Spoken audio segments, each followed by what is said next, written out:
Great. Well, hello. My name is Jen Proctor. I'm an associate professor of journalism and media production at the University of Michigan Dearborn, and a longstanding fan of the Ann Arbor Film Festival, and also a huge fan of the film that we're going to be talking about today. So I'll turn it to you to introduce yourself. Thank you very much for the introduction, and thanks also for inviting me here, and thanks to the festival for this space. And I am Andrea Gatopoulos. I'm a director from Italy, of Greek origins, and I stumbled upon the chance to make this film through the internet. And here I am with a film that I've shot in the United States, and this is going to be the North American premiere. So I'm very much looking forward to it. I'd just like to start by saying that I absolutely love this film. So it's such a pleasure to have a chance to speak to you about it. The film is a Stranger Quest and focuses on David Rumsey, who is this brilliant collector of maps, perhaps the preeminent collector of maps in our modern age. But I think what really struck me about this film was how moving it was in examining how maps become this metaphor for impermanence and mortality and the inevitability of change, and how David is kind of confronting that in his own life. So it's an incredibly rich film that springs off in lots of different directions using maps as kind of that central launching point. So you said that you came to this film through the internet, and I know a lot of your background is in new technologies and wanting to explore those new technologies. And of course, David kind of has his map collection existing in the virtual world of Second Life as well. So I'm kind of assuming that that's kind of how you came to this film. But can you talk a little bit more about how you came to tell his story? Well, I have to say, first of all, thank you because I really felt understood when you described the movie.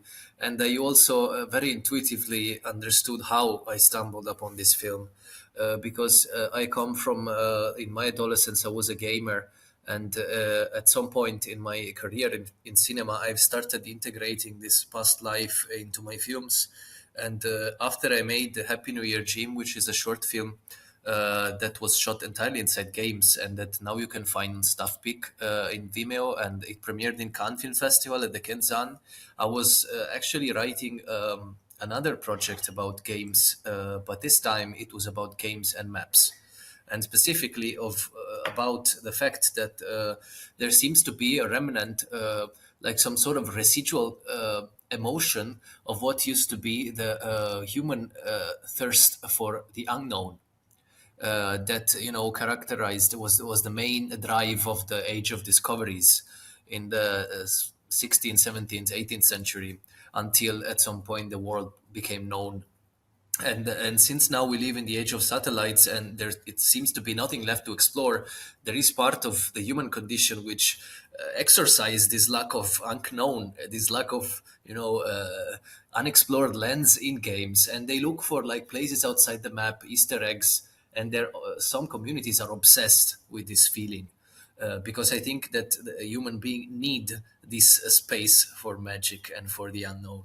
And when I was looking for like I was researching on maps, because I was researching on these ancient maps where there at the border there would be like fantasy drawings and writings like Hic sunt Dracones, which ended up in the film. And I was very happy that that my original research ended up in the movie. I stumbled upon David's website. I started exploring it because of two reasons. First of all, it was completely free. And there was no kind of capitalistic uh, exploitation of that whole treasure trove of maps. And second of all, because when I went into the about section, I saw that David had his own maps in Second Life, and that he was gaming and he was having his own avatar. So I just felt like that this person was exactly what I was looking for my next movie. We met through email, and I said, "Can I meet you? I'm interested in making a film about you." And David immediately said yes, and we bonded really quickly because we we really look alike in some different things, and this is how the film came to existence actually. That's amazing. I mean, he seems like a very open and generous person. So I imagine you hit it off pretty easily. But I love what you said about gamers wanting to explore those edges of the worlds that they're in and find those aspects of the unknown. Because a lot of what David talks about is wanting to get lost, even though he loves maps, which are designed to help you not get lost. He really kind of wants to get lost. And he talks a lot about wanting to actually enter his maps, which I think is fascinating too, because in theory, you enter a map by going to the place that the map represents, but the maps clearly mean something else to him, and kind of exist in this. They create a different world for him than just a record of the place that they represent. So, can you talk a little bit about how you were able to get into these deeper stories with David that aren't just about maps, but what maps mean and what maps mean to him, and these sort of deeper insights that he offers about the role of maps in his own life and in the world? Yes, well, the topic was so broad that we could have made 10 different films with it. First of all, because the map is the first technology of the Homo sapiens. It came before the wheel, it came before farming, and it was the reason why some anthropologists say Homo sapiens dominated over Neanderthal, because through maps they could recollect great spaces, and they could go back in their roaming in the hunter and gatherer society. They could go back more easily into places to gather resources, and that gave them a huge advantage. There are maps that are 25,000 years old that are found in some anthropology museums. And so we're speaking about the first tool of human being, and the latest tool, because all the new forms of technologies are based on maps, and especially data. And the way our society is shaping up right now is largely based on maps. Map is the technology that is going to shape once again the future of humankind, of politics, of AI, of war, and also of ourselves, the image of ourselves that will stay. So there is a deep existential backdrop when you speak about maps. But at the same time, I wanted to understand if this character could not only be a scientific divulgator in my film. I was looking for his own reason, because if you count the amount of maps that he collected, that's 30 years of daily work. And you must really have some deep reason to do that. And I found out about that episode at the beginning of the film where David got lost, and then he was very open with me. He opened up to his life to me, and I understood that actually the perfect way to tell a story like this was to infuse his heart and emotion into it, and let him express how deep and how important it was from an existential point of view, the collection that he was making. And eventually, since I explored his life and his houses, we came to the conclusion that a road movie would be the perfect way to delve into this world of maps. So it was quite hard to let go of the scientific side of the film. We deleted many scenes that were shot at the map center with a lot of guests that came to talk in depth about a lot of things about maps. We had to let go of them, because in the end the film became something more than a film about maps. It became a film which is the film that I wanted to do, and that David wanted to do, and that I think it was the right film with him. It became a film about finding your own quest in life, which is that strange, mysterious drive that all human beings have, and that gives sense to our existence. And if you cannot put that in focus, numbers and wages and money and whatever, it just don't mean anything. And in the end, there came this idea to let his navigator narrate the story, so putting him in contrast with the machine.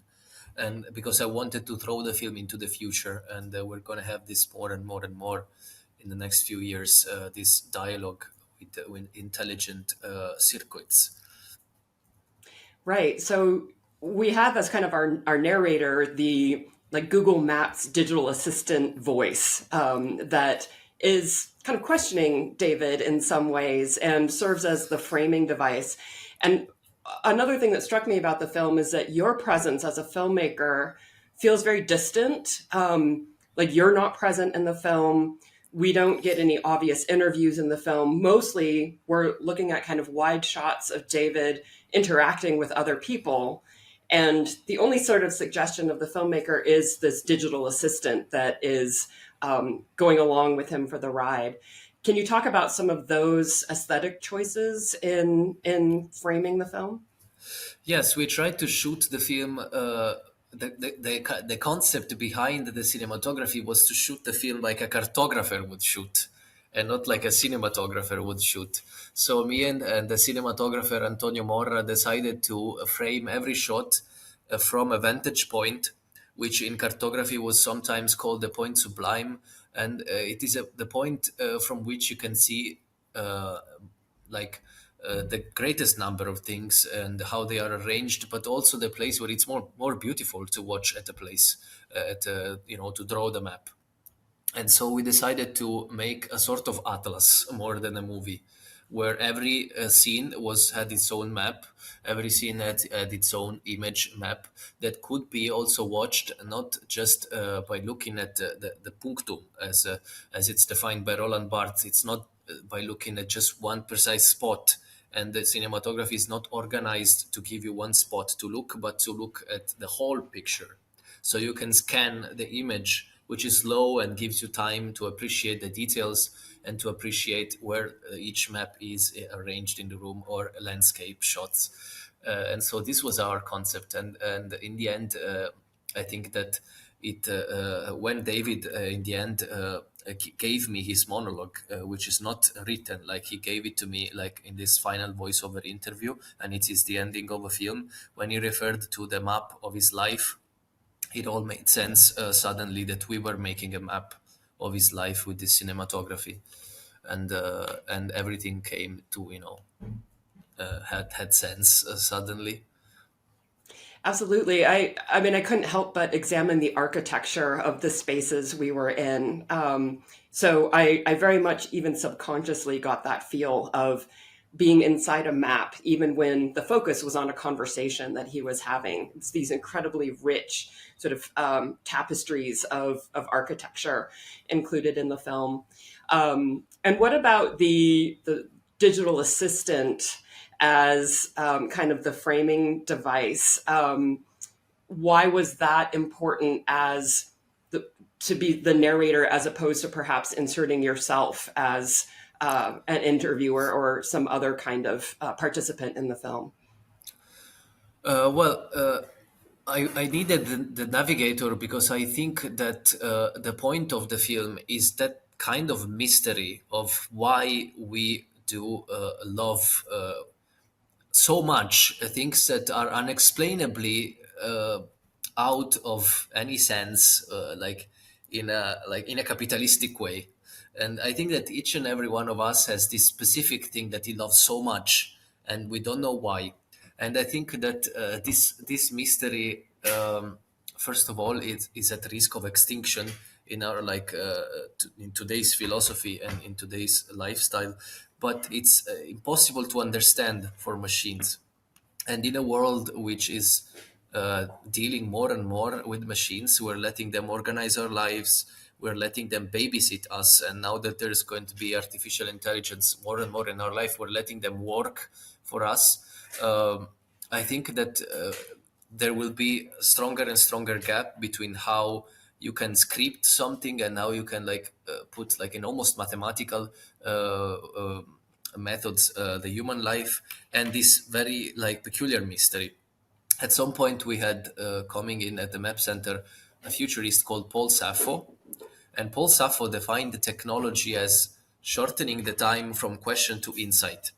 And what we did is that we came so far in this shortening that now it's very thin, this lapse of time between question and insight. But human adventure is the lapse between question and insight. And I think that as a civilization we have not found out yet what to do with the time we saved from question to insight. And this is why we often feel depressed, and we often feel like we don't know what to do in our daily life. We don't know what's the sense of our daily life. And this is in a way dangerous, but it will also open up for the new humanity, which will be a humanity that will have to find new mysteries, new way of dealing with this mystery. And it was important for me to have a contrast, because David in the movie is a very positive figure, and is very conscious of his own life, and there is no like darker sides to his quest. So I needed to put contrast and to put a voice that could give us a sort of could create a dialectic in the movie. And without the navigator it wasn't working. It was a little hagiographic. I don't know if it's correct in English. Uh, but with the machine like dealing with this strange mystery, then it becomes immediately more stratified in a way. Right. I definitely experienced that dialectic watching the film and thinking about the ways that these digital navigators now are designed to prevent us from getting lost and prevent us from mapping in our own heads. Maybe not prevent, but they can get in the way of creating a map in our own heads of the landscape that we're navigating, because they're just giving us all the directions and we don't have to think about it. And there was a conversation in the film too about the way that maps have served as a mechanism of control as well, whether it's, mapping a place in order to tax people who were not previously taxed, or as you're saying, kind of turning over a lot of our decision making to machines. But David certainly was a very optimistic and forward thinking person. And it sounds to me like you have a more optimistic view of the role of technology in the future. Would you say that's right? Because there's a mention in the film about the risk of there being a dystopian future because of the ways that we can now map everything digitally down to the tiniest centimeter. So do you see our future with technology being something more optimistic, or do you have concerns about a dystopia? I think that me and David are quite different in this, because David is really optimistic and is really forward thinking, and that's how I wanted to represent him with the last scene. But to me, I'm very worried. I have like two-thirds of my life now moving forward in this new AI powered humanity, and I'm quite worried about the fact that in it can be used by power to control in a way that's unprecedented. And I don't know in this heating global map if this is good news or not. Um, to be honest, I'm quite scared. And in my movies, I've always been very critical of technology, also in my short films. And I'm quite scared that actually, because the technology, I think, has a blackmailing nature. The moment it is found, the moment a technology is found, if one country uses it, all the others need to use them, because otherwise they would fall behind. And so this is a real race. It's like with weapons, and when a country finds out that there's an atomic bomb and it can be made, then all the others kind of race with time to have their own bomb. Otherwise, there is the risk of supremacy. And I think that AI is. And this is actually a quote from Putin. So, just to enter the mind of power-hungry person. And Putin said that AI today, the research on AI is the same thing as the research on the atomic bomb in the 40s and 50s. So this is not an innocent technology. This is a technology that will be used in all kinds of, in all that, like the human uh, kinds of works, and in all the sectors. And if it's not regulated now, and if we don't talk about it as much as we can, if we don't warn users on how to avoid like getting controlled by it, there is a great risk of like a major change in human society. So there are two main currents in this, which is the people that want it to accelerate because they believe in some sort of paradise of technology, and people that really are afraid of it, and they want to slow down and these two kinds of people are usually in the same companies. Like there was this case in the OpenAI with the CEO stepping out because of this. So there are also there is a high percentage of scientists that believe in an apocalypse caused by AI, which is a recurring theme, of course, in sciences. And every time there's a new technology, somebody says that's the end of us, from the dawn of time, probably. But still, every time there is some kind of reason to believe so.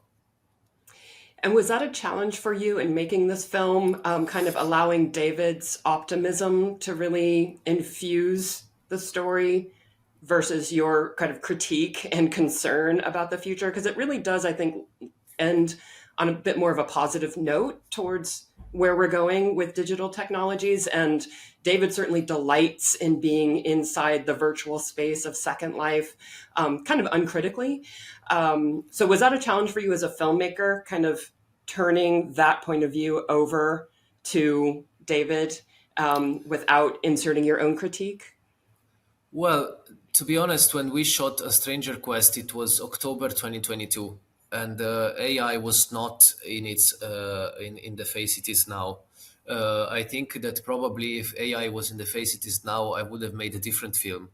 Uh, and it is amazing that all of my last films deal with technology, and they deal with technology in such a rapidly evolving landscape that after 2 years, they're so different. Everything is so different. So we for sure would have spoke more about AI if we shot A Stranger Quest in February 2024.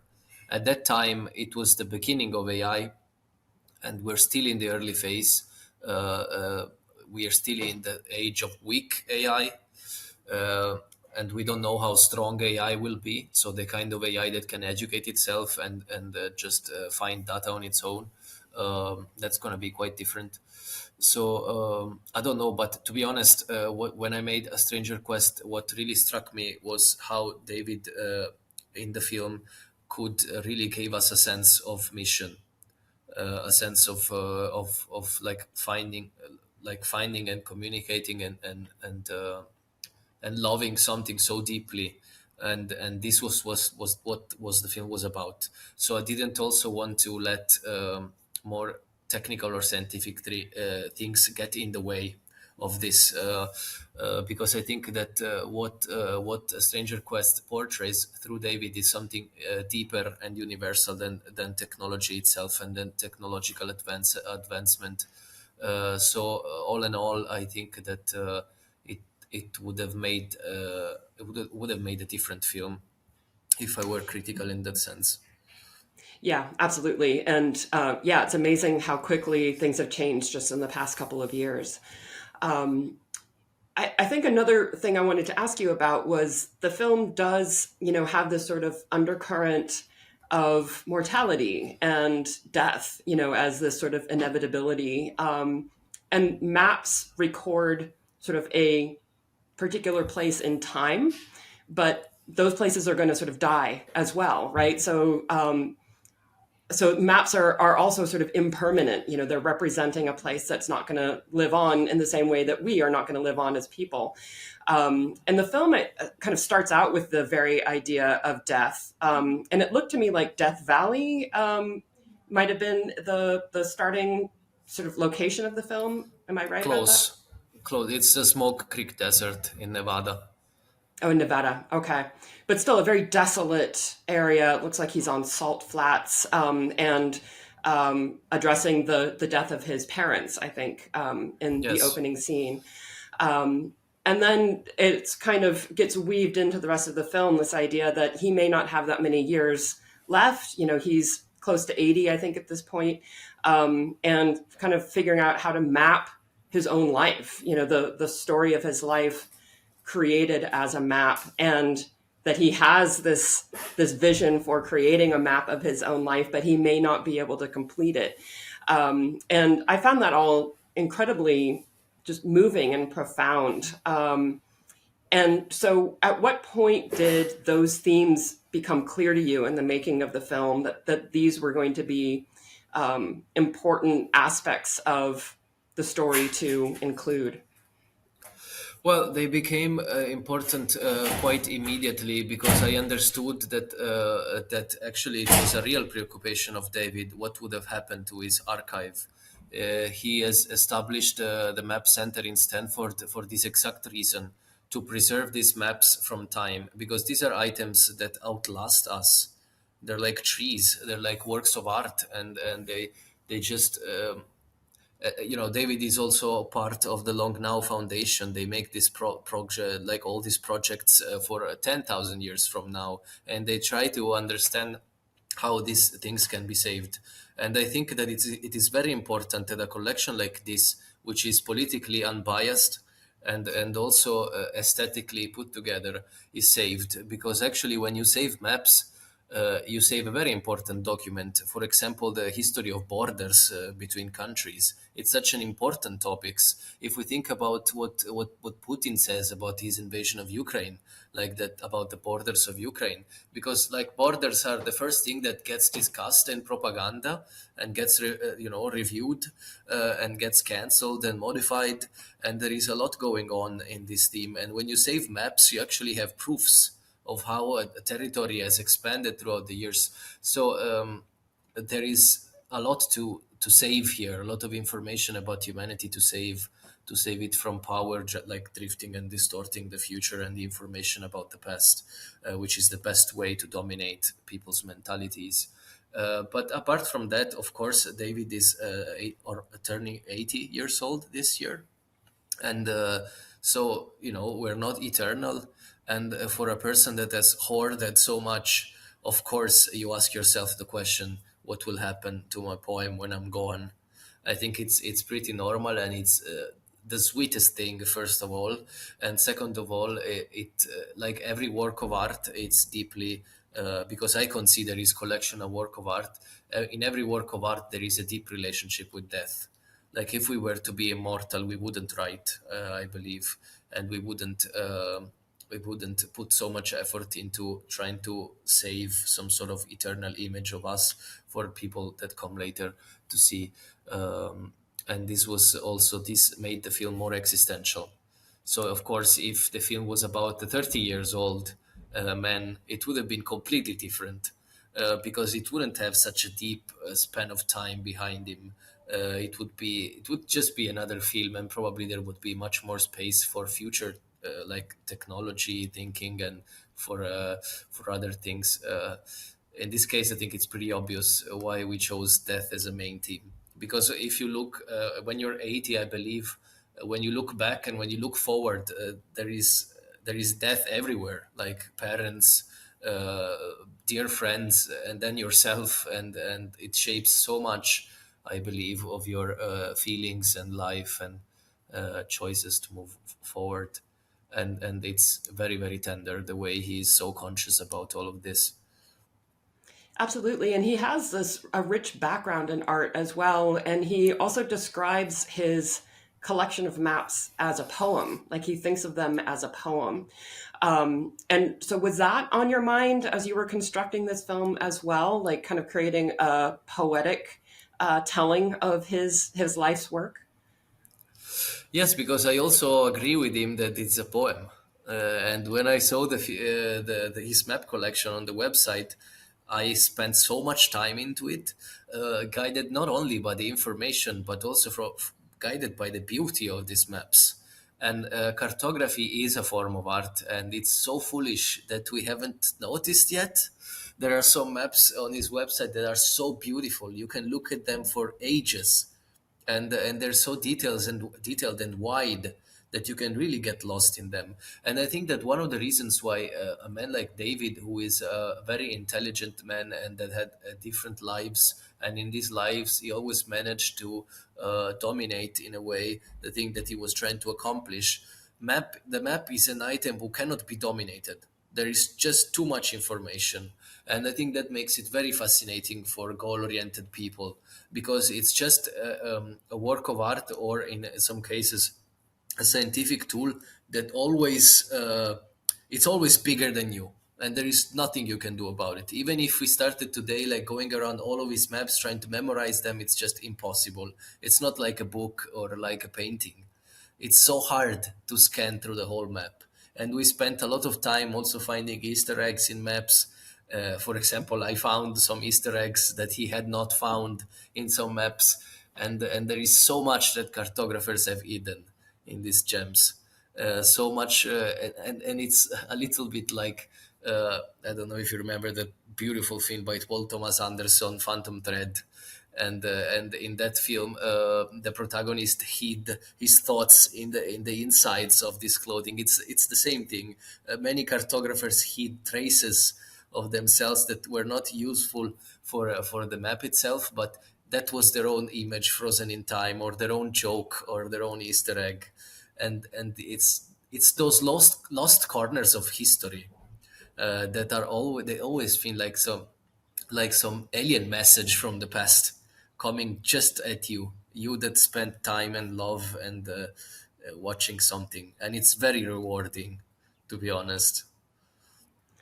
Well, I think my final question, because I think we're kind of coming up on time here, is do you have a lifelong love of maps as well? Yes, I do. I do because I was I remember that when I was 7 years old, I ventured into the Lord of the Rings, and the Lord of the Rings came with this huge map at that time. The edition that we had, I had the first Italian edition that was given to me by my uncle, and it had the original map from the 50s. And I remember that when I saw that map, I just went crazy. I was a kid, and then I started writing my own fantasy stories, and I would draw all the maps. And then every time I made something, I would draw the map. Then I played games, and in games, there is always maps. They've always been with me, and I also like a lot the aesthetic of maps because everything is full of details, and that is how I furnish my house, for example, or how I love to decorate books or copybooks when I just take notes. Uh, I like that excess of information. So a map appeals to me as some sort of very rewarding object to look at. And this is how I found the website, actually. Fantastic. Well, it's a tremendous film. It gave me so much to think about, and it's so beautifully crafted. Congratulations, and it's been a pleasure to talk with you. Thank you so much. It's been a pleasure to talk with you likewise.